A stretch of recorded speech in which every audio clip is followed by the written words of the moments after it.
అందరికీ నమస్కారం. నా పేరు గోనా మానస. ప్రజా సంకల్ప వేదిక హ్యూమన్ రైట్స్ కమిటీ విజయనగరం జిల్లా అధ్యక్షురాలు, ఇన్ఛార్జ్.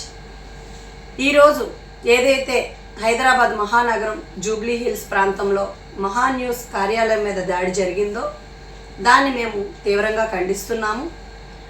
ఏదైనా మీడియా కథనాల ప్రకారం జరిగిన వార్తలు మీకు నచ్చపోయినట్టయితే చట్టపరంగా చర్యలు తీసుకోవచ్చు, లేదా కూర్చొని మాట్లాడుకోవచ్చు.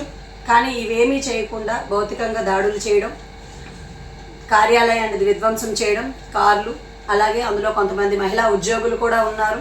ఎవరికైనా ఏమైనా జరిగి ఉంటే వాళ్ళకి కొన్ని ఫ్యామిలీస్ ఉంటాయి. సో ఇవన్నీ దృష్టిలో పెట్టుకొని మనం బిహేవ్ చేయాల్సి ఉంటుంది. ఇలా దాడులు చేయడం వల్ల ఆస్తి నష్టం, ప్రాణ నష్టం కలిగి మీరు కూడా, మీ ఫ్యామిలీలు కూడా ఉంటాయి. తిరిగి వాళ్ళు మిమ్మల్ని, మీరు వాళ్ళని, ఇది కరెక్ట్ కాదు. దీన్ని మా ప్రజా సంకల్ప వేదిక తీవ్రంగా ఖండిస్తుంది. ఈరోజు ఏదైతే జరిగిందో దానికి చట్టపరంగా చర్యలు తీసుకోవాలి. ఇవి ఇంకొకసారి రిపీట్ కాకుండా ప్రతి ఒక్కరు కూడా బాధ్యతాయుతంగా వ్యవహరిస్తారని కోరుతూ నమస్కారం.